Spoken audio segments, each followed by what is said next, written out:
Hi, I'm Eric Bjorn.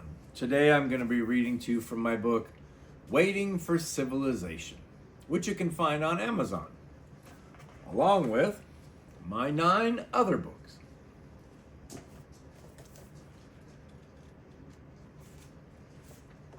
When Media Tragedy Overtakes the Man in the Mirror, from my book, Waiting for Civilization.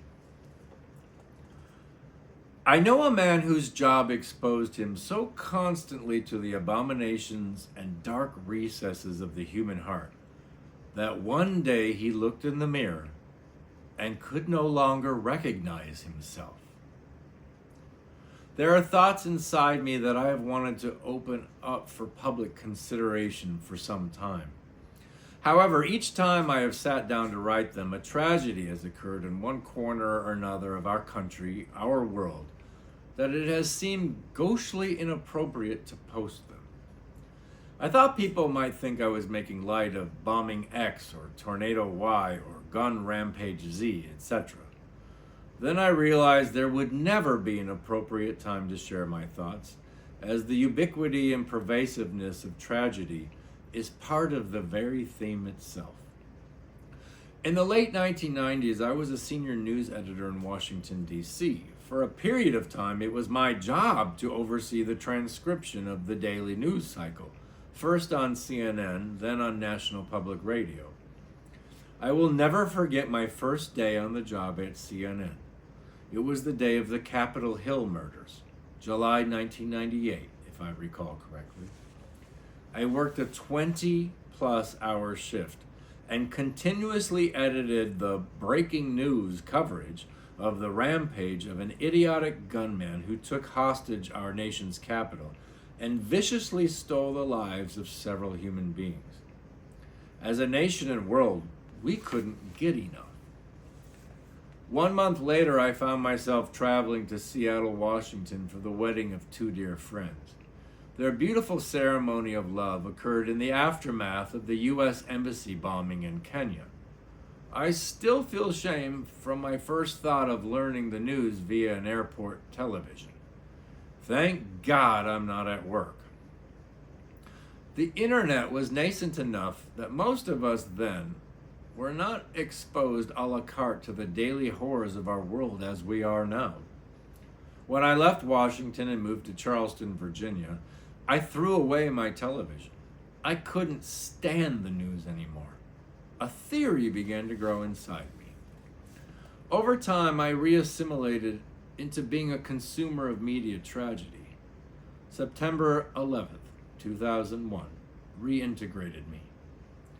Tomorrow morning when we wake up, any number of god-awful tragedies will have occurred in various corners of our globe. And throughout the day, media will present us with coverage of a select number of tragic events, be they the result of Mother Nature's coldness or human beings bent on proving we do not deserve our sentience. But what, to me, or at least to me today, is the most upsetting is that the horrors of tomorrow and the rest of the week that become an essential part of our daily conversations and concerns are the ones that media hand selects for us. Trust me, of the many horrors that will befall our global neighbors tomorrow, there are many that will not make the cut for essential media exposure. About that theory, I have long wondered, what is the productiveness of allowing ourselves to be exposed daily to horror after horror after horror?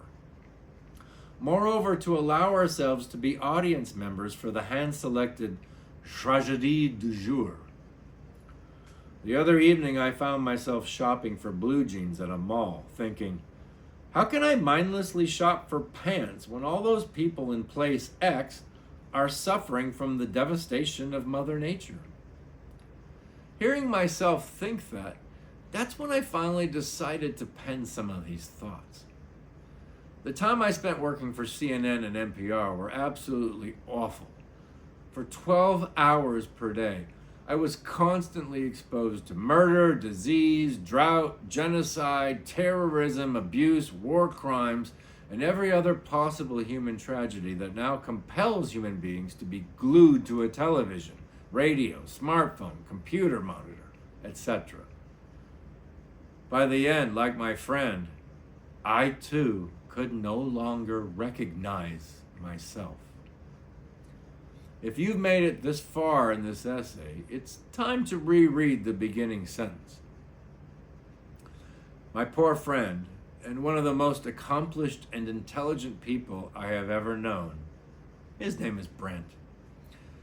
Such prolonged exposure to the darkness of humanity caused him literally no longer to be able to recognize his own image.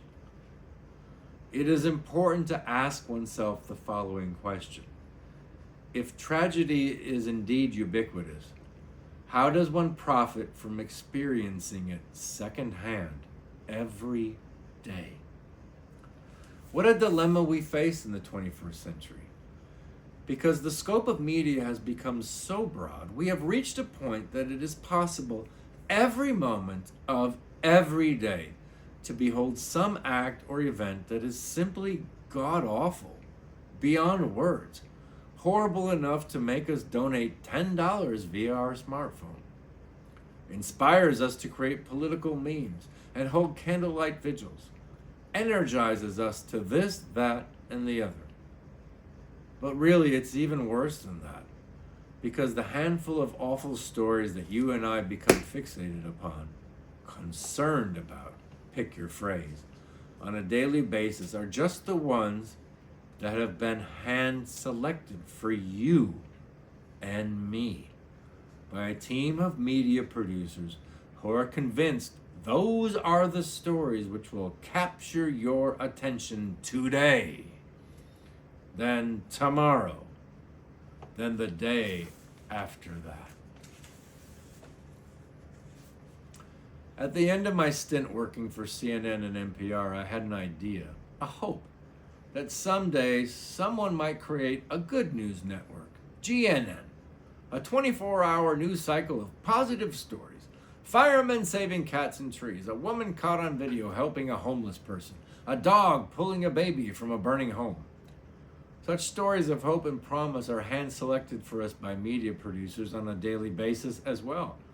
But those stories don't burn effectively like tragic breaking news.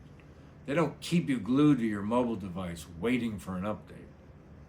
In the past few days, I've checked in occasionally to international news sources on the Oklahoma City tragedy. Without exception, each segment was led by a death and injury toll update and the following question: how are local emergency resources dealing with the inestimable damage?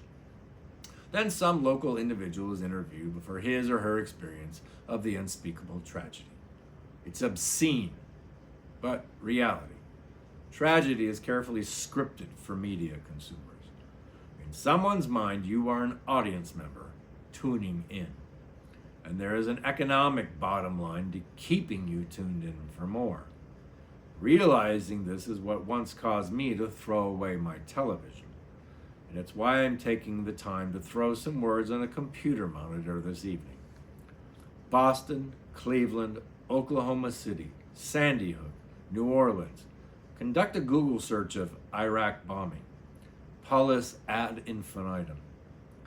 My unique job in 1998 of daily surveying the world's horrors has now become a fairly commonplace 5-minute scan one regularly conducts with a smartphone. The world hasn't changed remarkably in just 15 years. Rather, the world hasn't changed at all, but our ability to monitor it has changed. And I think it is legitimate to question the goodness or productivity in allowing oneself to behold the horrors that media hand selects for us day after day. But it's not that simple, is it? To turn one's head away, to unplug. There is no app for just seeing good news now and then. And no one wants to think that the only reason he or she spent his or her day thinking of the poor souls in place X is because someone in media decided you should devote your attention, prayers, and donations to place X instead of place Y. Do not hesitate to reconnect with your own image and the immediate world that surrounds it. In the 21st century, that may be the greatest of revolutionary acts. I wrote that in May of 2013. Soon it will be 2025. Never were truer words I ever penned. From my book, Waiting for Civilization, which you can find on Amazon. Thank you.